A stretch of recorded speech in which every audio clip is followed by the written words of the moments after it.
This is Brad A. Milford with the Unlimited Business Wisdom Podcast, where leaders, seasoned entrepreneurs, and business owners share their wisdom. It's straight to the point to respect people's time, and because we know knowledge and wisdom turn to business possibility, and possibility mixed with support and action become reality.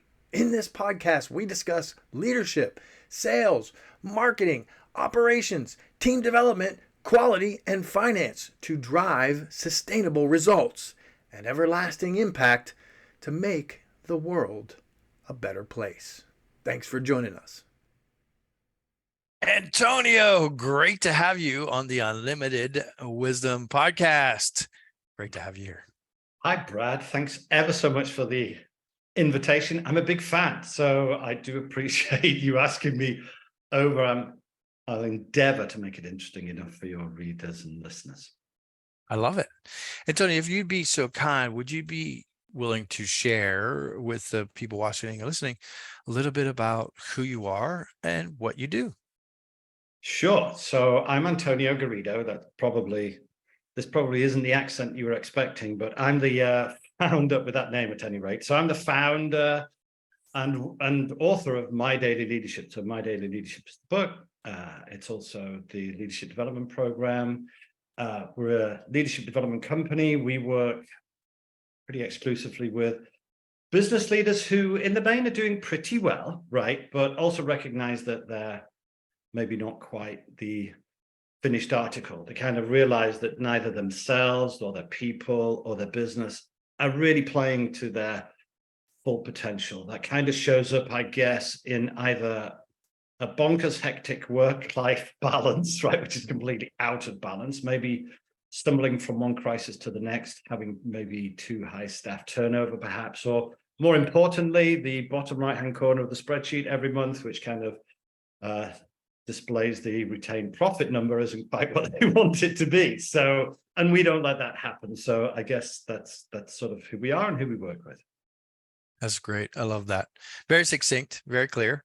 Oh, nice. Good. High level leaders who are, maybe frustrated or struggling, wanting growth, not finished product. I mean, I think that could be said for all of us, though, isn't that the truth? I guess I did a talk just before COVID, like about 2 weeks before COVID first came out. So it's a couple of years ago now, I suppose, maybe 3. I know it was just before COVID because 2 weeks after it, I caught COVID at the Super Bowl final. I was an early adopter, right? So I caught COVID, but just before I did this talk to about 400 leaders, all markets, all sectors, all sizes, right? Every shape and size. And I asked them, so I said, who here, by a show of hands, does not have any leadership blind spots? And thankfully, they were self-aware enough to recognize that they probably did have some leadership blind spots. So no hands went up is my point, right, John? Brad. So no hands went up, and I thought, great, okay, good. We have a fairly self-aware bunch, which is not always the case in, when you're talking to large numbers of leaders. So my supplementary question then was, okay, could you just write down what your blind spots are? Now it gets tricky, because if they knew what their blind spots were, then they wouldn't, of course, be a blind spot. So the point I'm trying to make, I guess, is that every leader, even if it's only intuitively, recognizes that they must have some leadership. I mean, they're not infallible, right? So what they don't recognize, though, or they don't really quite know how to figure out what those blind spots might be. And the truth is, Brad, nobody, what do leaders want more than anything else? They kind of need the truth, right? Now, people don't tell them the truth, the whole truth, and nothing but the truth. They kind of tell them a version of the truth that they think it's in their best interest to have the leader believe, right? So let's pretend they're getting 80% of the way there, right? The fact of the matter is, Brett, nobody comes up to them and goes, hey, boss, you got a minute? They go, yeah. And they go, I just wanted to mention that I've been watching your performance over the last 6 months, and it stinks, quite frankly, right? And I don't think you're doing this. Don't think you're doing that, right? That never happens, right? So unless we can figure out how to significantly develop our self-awareness, maybe our EQ and so on, then we're going to struggle. I remember I saw an interview with George Bush Sr., right? So the dad president, and he was no longer in the White House, but you chaps still call ex-presidents Mr. President. So he just come off the 18th green of a pro-am golf tournament, and somebody shoved a camera in his face and said, "Hey, Mr. President, how was the golf?" And he stopped and he thought for a second, and he said, "It's amazing how many games of golf he's lost since leaving the White House." And it kind of like talks to the fact that nobody tells the leader the truth, right? And everybody lets them win at golf because it's hard to tell someone they've got an ugly baby. So what we do, one of the things that we do is we help leaders figure out what the blind spots are, figure out how to overcome them, I guess. Absolutely love that. So, Antonio, these are conversations I'm having daily. I imagine you all listening and watching, shaking your heads right now saying, yeah, I wish somebody would just tell either me or tell them. Like everybody has somebody in mind right now. It's like, I wish somebody would just tell them that, or how do I get real information here? So these blind spots are really important. So I love that. Tricky. Antonio, I'm really interested to know, for you, with your vast experience and all the leaders you've worked with throughout the world, right? What's the best thing for you about being in business? Oh gosh. So, decent, there are lots of CEOs and leaders, and I wouldn't call them all decent, but the decent ones, I think, that care enough about their people tend to do better than again, it comes back to that, emotional intelligence and so on. But for me, helping develop people to the extent that they recommend us and our work to others. I was talking just yesterday to one of our clients who owns about 150 stores kind of around New York and Boston, and top right-hand corner, right? And we were talking about the fact that he doesn't employ about 250, he doesn't, in his head, he doesn't have or own or manage or control 250 employees, but he's responsible. He feels a sense of responsibility for 250 different families, right? Households, and that whole thing. So, and I feel the same way about business. We can help families and people, we save companies, and there's nothing better. And we kind of measure how well we're doing. This sounds bad in my head. It's going to sound worse when it comes out of my mouth, but so forgive me in advance. So we receive, I guess, for the work that we do, we receive two kinds of different tokens of gratitude, I guess. One token of gratitude is cash, and we do like cash. So that's tremendously welcome, and thank you very much. But the other one is referrals, right? And both of those tokens of gratitude tell us that we're doing a decent job, and they both tell us that we're making a difference and we're helping people. So the best thing for me about being in business, certainly the businesses that I own, and ever since I was a child, I was always kind of, I don't want to say browbeaten by my father, but certainly encouraged heavily by my father to own businesses and help people. So the best thing about being a business owner for me is not only the people, the families that we employ, but the families that we help with our clients, I think. I love that. I love the terminology here. I don't want to I don't want to just pass by it. What you said, and sure, in business, right? We're talking business here, right? So in business, we love cash. Cash is good. Cash is king, they all say, right? That's good. Hey, without a check or cash or whatever it is, some kind of transfer of funds, like that's the lifeblood of business. Yeah. So I love that. But what you called that's what I'd like to highlight, is a token of gratitude. Token of gratitude. Well, it is, isn't it? The other thing that we do in all of our businesses, let me just check that I'm not misleading you. No, but in all of our businesses, we because we believe it so heavily, we actually we don't have a contract with our clients. So let me explain what that means. We have a kind of a letter of agreement that we'll do these things and you'll pay us this much. But we don't ever lock anybody into a 12-month contract or anything like that. And it works on a couple of levels. First of all, it says, we will continue to work hard to keep you with us, right? So in other words, if you're with us on average, and listen, I know on average the Himalayas are flat, right? I do recognize that. But when you look at our clients who stay with us on average about 3.8 years, it means that they're with us because they are seeing that high return on investment, and otherwise they wouldn't. So they're not with us 3.8 years because we have them sign a contract for 3.8 years. Now, the reality is it means that maybe some clients leave us after 6 months, but then some are still with us after 10 years. So what does that, so we're grateful for them, and how do they show their gratitude to us? By staying with us, by continuing to pay us. That's a token of gratitude, and referrals.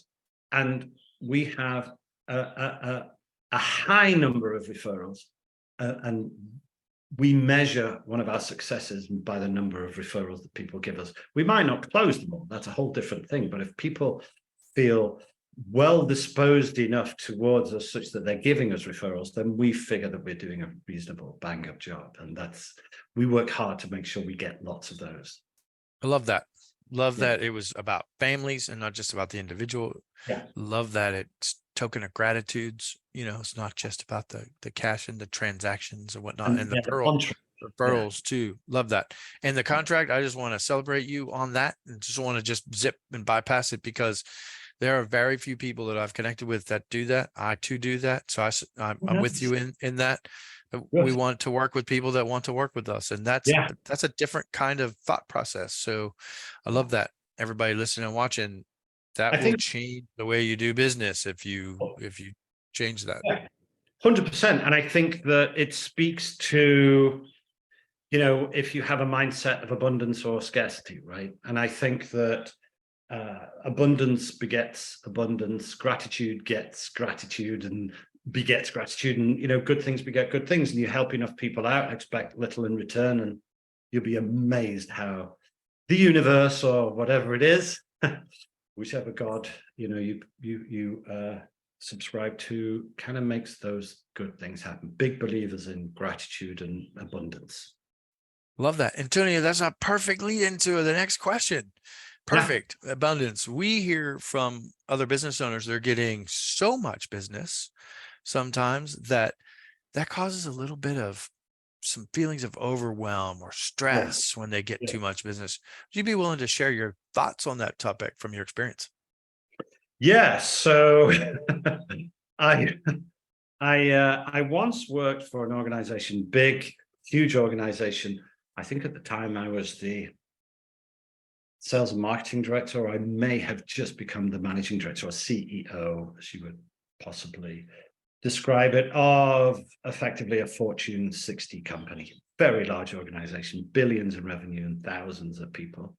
Anyway, by luck rather than judgment, perhaps, we had done terribly well.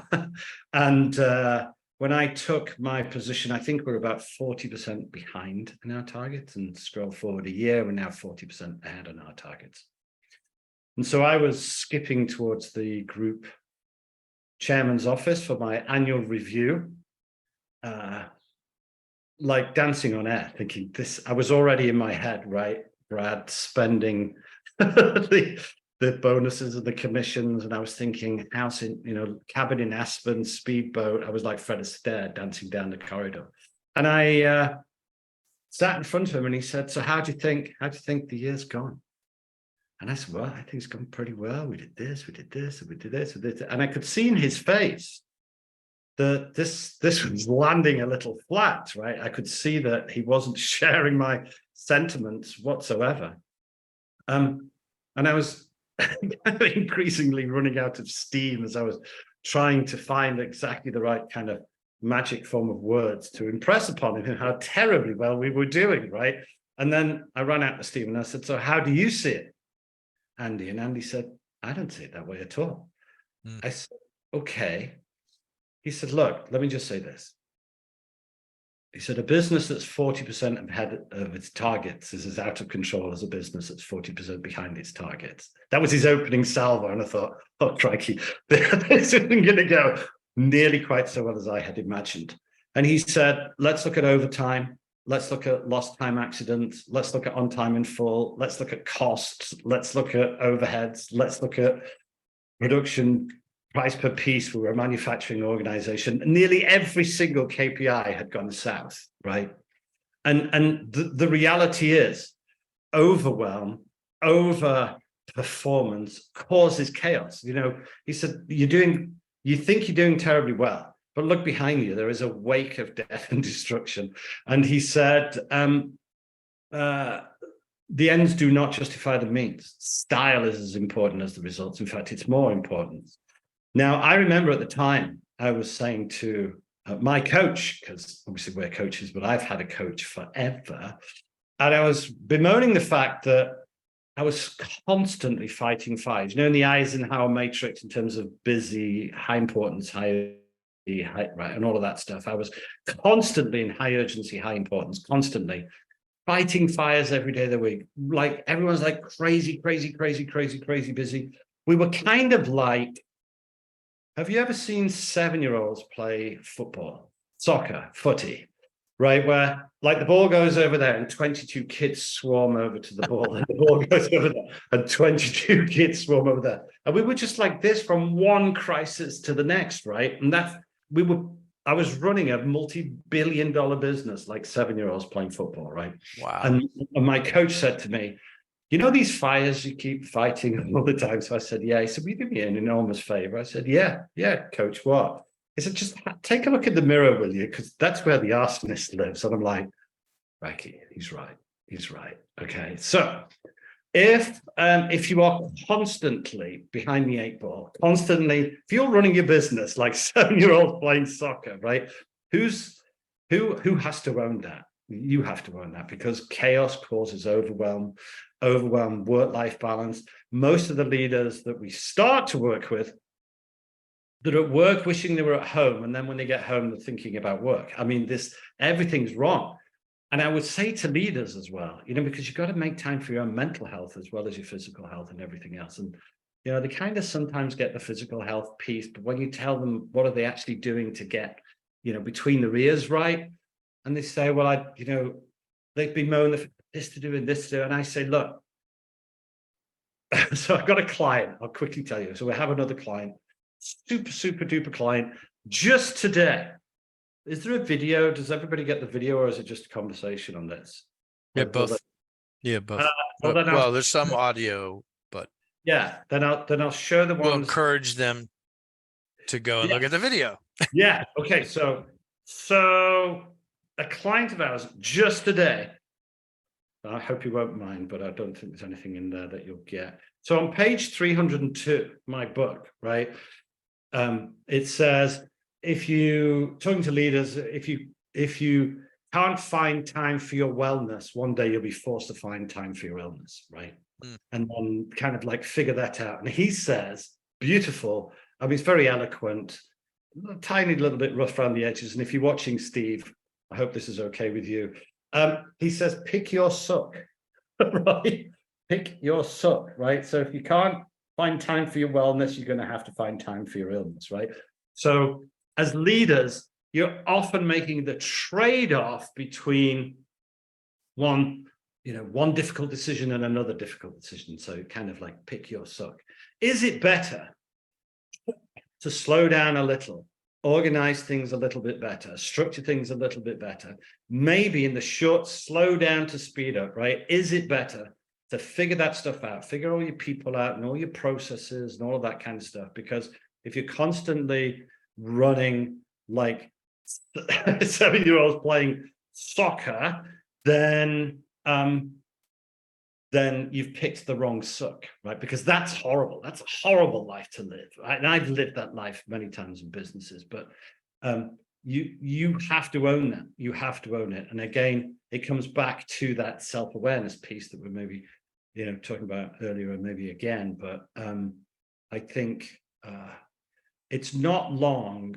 When I learned to fly, so long story, but my uncle had an airplane and we had a place in Mallorca. So it was like, take the plane and go to Mallorca on holiday and stuff. So I was learning to fly. Whilst ever I was waiting for my flight instructor to show up, they had, certainly in the UK, and I imagine it's the same in the States, so I don't know that it's the same, but every near miss or plane crash, right, had to be investigated by the FAA. And then the reports had to be pinned up in every aerodrome around the UK. So I was waiting to get in my plane with a cup of coffee in my hand, right? And I'd be looking at the big notice board and I'd be reading all of the plane crashes, right? Or the near misses. And as I was watching and reading them, and it's like, it's the dumbest thing, isn't it, to be reading whilst you're just about to strap yourself into a plane. But anyway, that notwithstanding, right, I thought they were fascinating, these things. And if you want to know why planes crash, it's not because wings fall off. Wings don't just drop off a plane. Planes crash because the pilots get too stressed and too loaded for too long, and they get overstressed and overloaded. And, you know, one of the things that we tell all of our leaders is to constantly ask their people, how stressed are you at the moment? How loaded are you? Now, it's okay to be stressed 10, loaded 10 for a short period of time. But if month after month, after month, after month, everybody is stressed 10 and loaded 10, you have to own that. And the plane's going to crash, right? And that's no badge of honor, right? So I'm okay for people that say, I like to drive my business. Great. But don't drive it into the side of a hill, right? Because that's ultimately what's going to happen. People are going to leave and turn over and all of that kind of good stuff. You know, style is important as a result. So there you go. I heard that you came first full circle. I love that. I caught that the first time I was going to highlight that. You just did it. That's great. Style is just as important. What I really love, and Tony, I want to be honest and candid with you. So in terms of that question, which I ask on every podcast, I think that you've had setting the bar for people in the future, but that is the best answer I've ever had for that. Oh, and wow. here's why I say that, Antonio, because I mean, we get a variety of answers from a lot of different business owners. Right. But part of what you said was, you know, if you're experiencing that, you really got to stop and look in the mirror. And that's really where the buck stops. Yeah. If a business is being run that way, if it's high chaos or high turmoil, and we hear all these kinds, I'm sure you hear them too, all these excuses, all these reasons why this industry is like this and that, and all these things that we hear. Yeah. But ultimately it comes down to, how do you want to run your business? And I also love what your friend Steve said is, pick your sock. So it's time, you got to pick your sock. So it's time to pick your socks, people. Do you know what? That might be quite a nice epitaph, actually. I'll have to give that some thought. Yeah. I love that. It'll come in your next book, I imagine. Yeah. Yeah, probably. Antonio, that's great. So shifting gears to the next question, I ask this of everyone, and it's one of my favorite questions because of what we do, right? But so who else successful like yourself, Antonio, ought to be here as a guest on the Unlimited Wisdom podcast? So I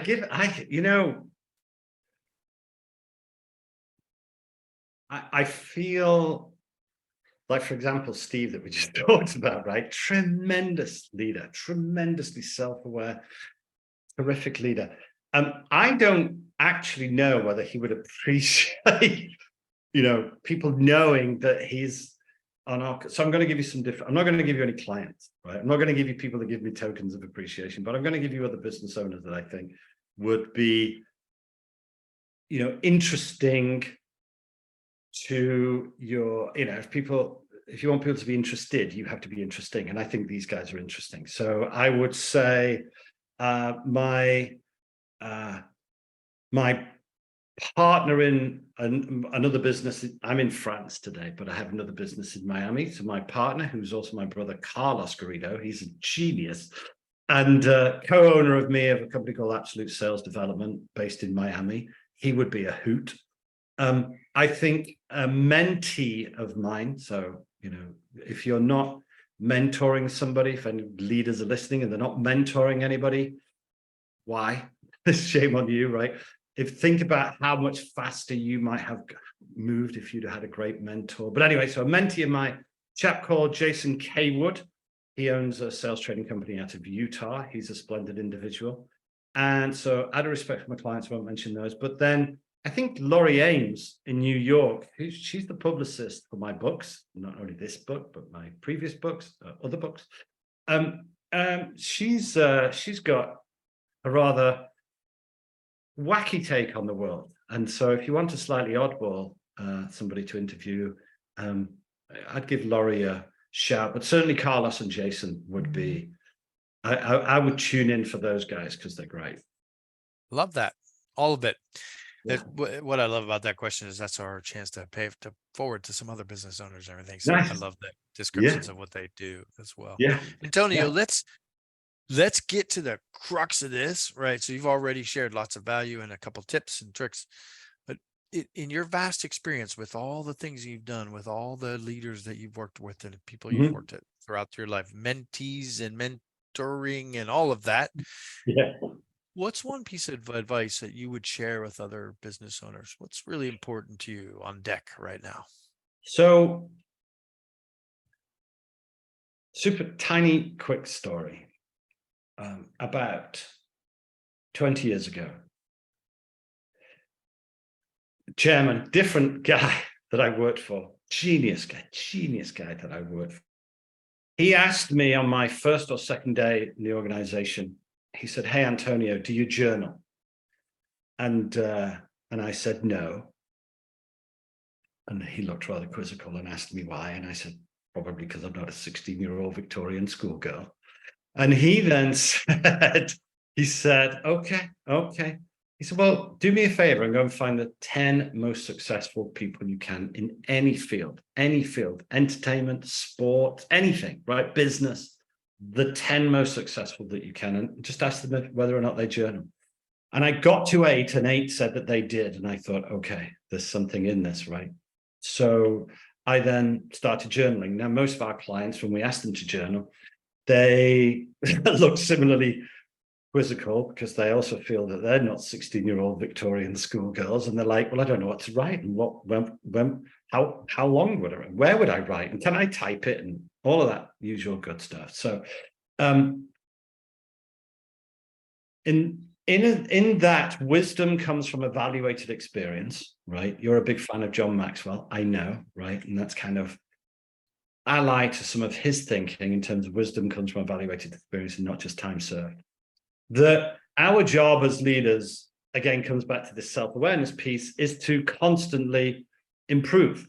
One of the things that my dad used to also ask all of the kids every week is, where did we fail this week? And if we said we hadn't failed, then he said it was a week wasted. And he was a big fan of Mario Andretti, the racing car driver, who said, if you're not terrified going through the corners, you're not going fast enough. And so this principle of it's okay to fail, but you've got to learn. So some you win and some you learn, and you have to start recording those things. You have to start evaluating your experience. You have to every day say, what was my report card for the day? I'll give myself a B+ or an A-.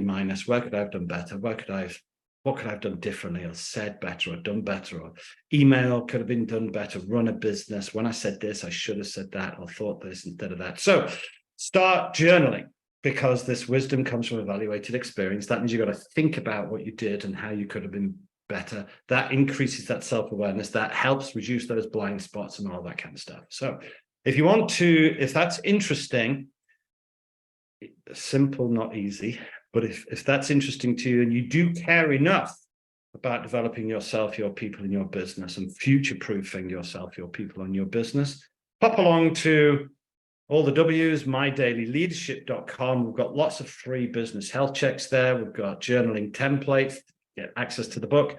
You could even do a leadership assessment to benchmark yourself against the best of the best. And then you'll know whether or not there are some gaps, which, of course, Brad, we know that there are. We just got to be able to, until you know what the issue is, how can you fix it? So go get yourself. You go every year, you go and have a health checkup, or at least I hope you do. So get your leadership checked out. Love that. Couldn't love that more. So one of the things I love that, and you already said it, I think twice, wisdom comes from evaluated experience. I want to drive it a third time, right? 3 times the charm. Magic number. No, but I really do want to, or I should say yes, but, or yes, and yes, either. Yes, and yeah, I want to highlight that because wisdom does come from evaluated experience. And with the world we live in today, how fast things come at us, yeah, regardless of the size of your business, how are you yeah, filtering through all those thoughts? I want to double down on what you're saying here, Antonio, and yeah. stress to the audience in a positive way. Like, really, if you hear this and you're saying to yourself, yeah, I've heard that before. Or if you're saying to yourself how you described it, like, oh, that's for younger people or whatnot, Yeah. then I would encourage you right now in this moment to pause and really think about that and really Yeah. check in with yourself. The advice you're sharing, Antonio, is fantastic. It's easy to put in play. You can try this today. Nobody's saying like, hey, send me $1,000 and I'll teach you how to do a thing. You're saying Yeah. like, you can journal today, and you're Yeah. giving them tools and direction to be able to do that. So I really want to double down on what you're saying. Sure. Great advice. Thank you. As one personally, in support of what you're saying, that's one of the things that has changed my life. Oh, Really, when I had that advice and I refuted it and said that I wasn't getting, I don't need that kind of thing. I was that guy. yeah. And I had a coach encourage me, and I began to do that, and gratitude became more prevalent in my life, and my life began to change. That was more than 10 years ago. So thank God for that. Yeah. Good stuff. Thank you for that. So Antonio, thank you. Simple, but not easy.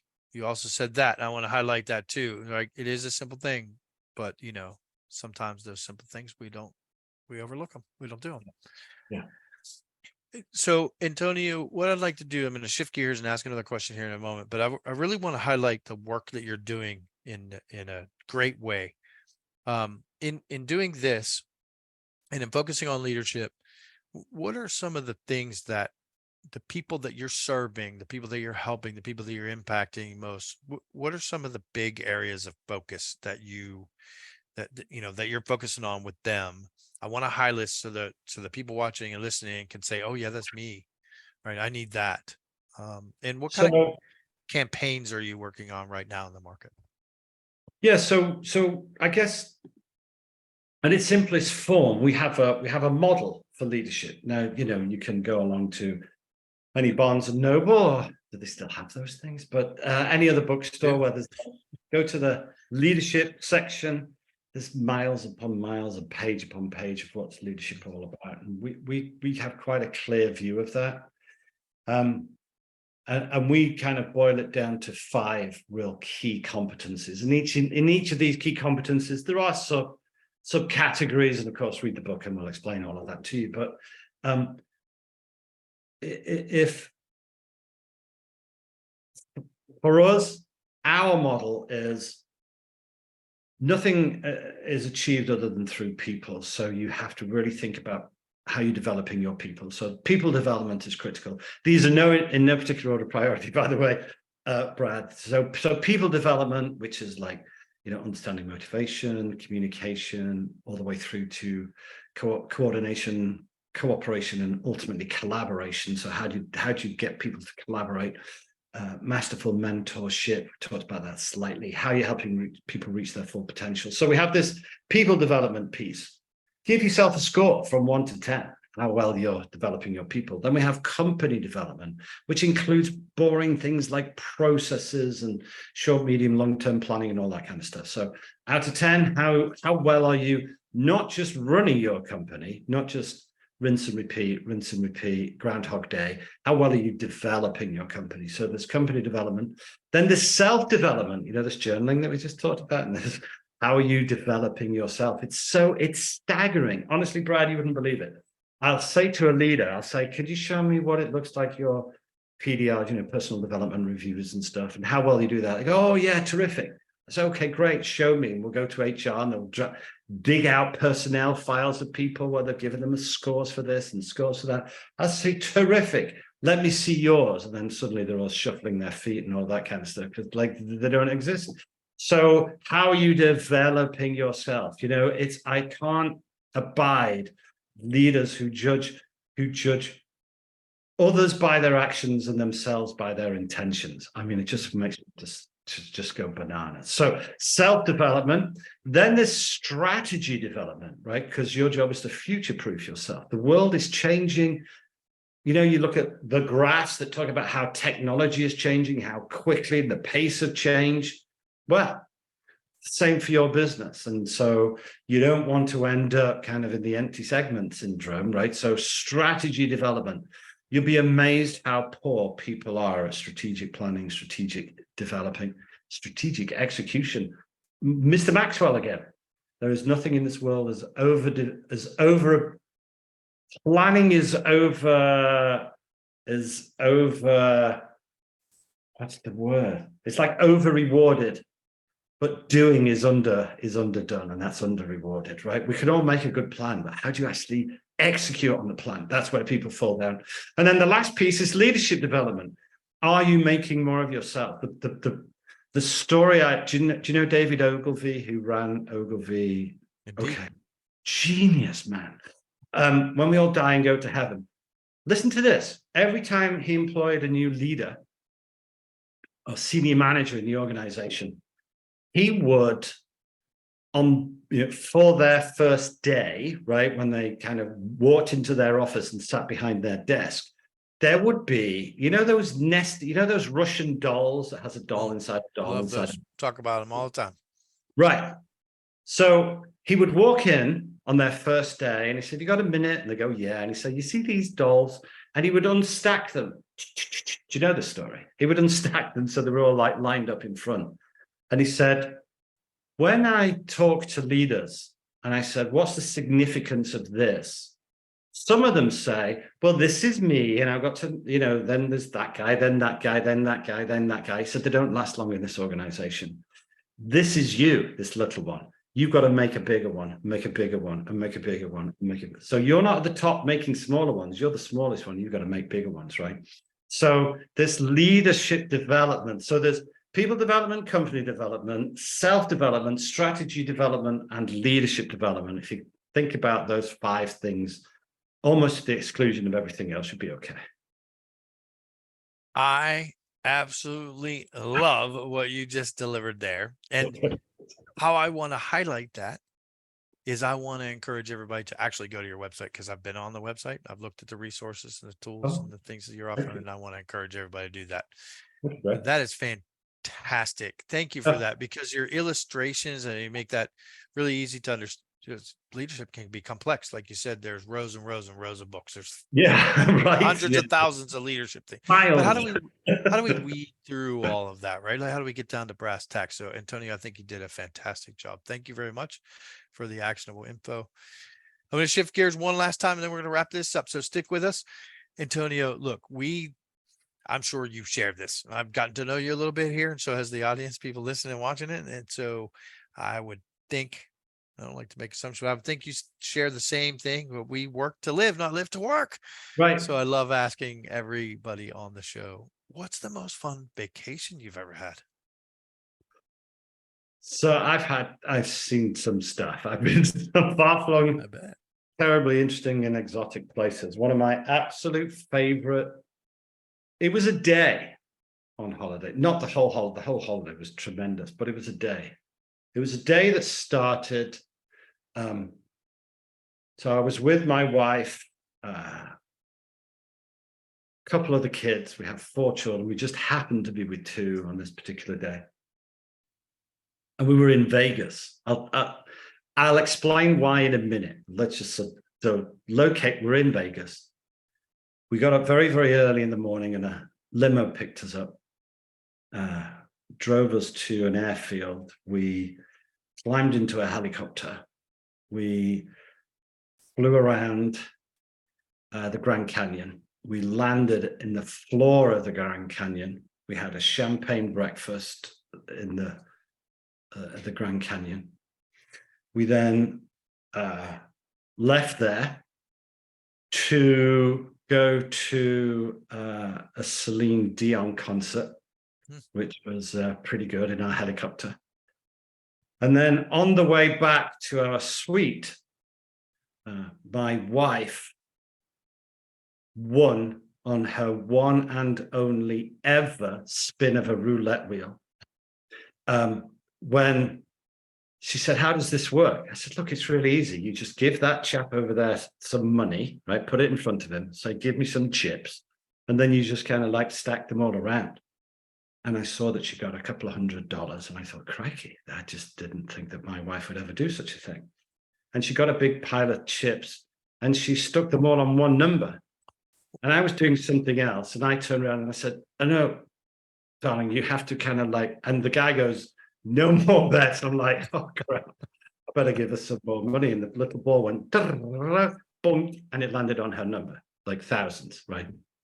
And then she gathered them all up and went to the cashier and cashed them in. And it really was a splendid day from start to finish. Okay, here's what made it doubly sweet. The whole thing was paid for by a grateful client of ours. So so they put us in the suite. They flew us there.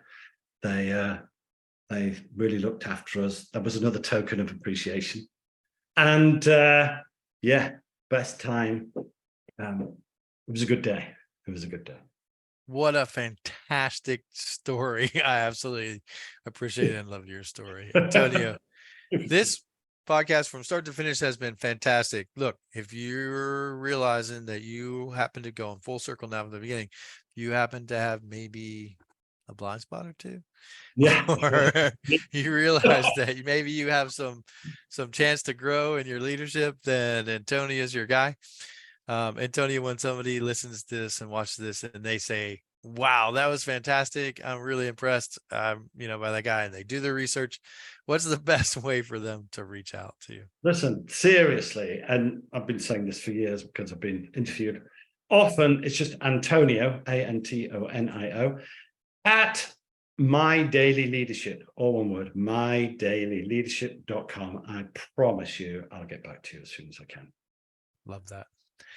Antonio, thank you very much for your time, for the chunk that you took out of your day to be here to serve and to connect with other people. I personally am grateful for you. So the token of gratitude to me. Thank you, Brad. I've really enjoyed it. You've let me ramble inanely, and that's my favorite thing to do. So thank you very much, Brad. I hope your listeners and subscribers enjoyed it. Pleasure and privilege. Thank you. This is Brad A. Milford with the Unlimited Business Wisdom Podcast, where leaders, seasoned entrepreneurs, and business owners share their wisdom. If you're looking for more on leadership, sales, marketing, or operations to drive team development, higher quality, and high-level sustainable profits, we encourage you to join the Built for Brilliance community on Facebook or reach out to us about one of our mastermind groups, coaching or consulting, or even fractional COO services. You can reach us at buildbrilliance.net/contact. We thank you for listening, for sharing the show, and appreciate your rating and reviews, as this makes more shows possible. Thanks for joining us.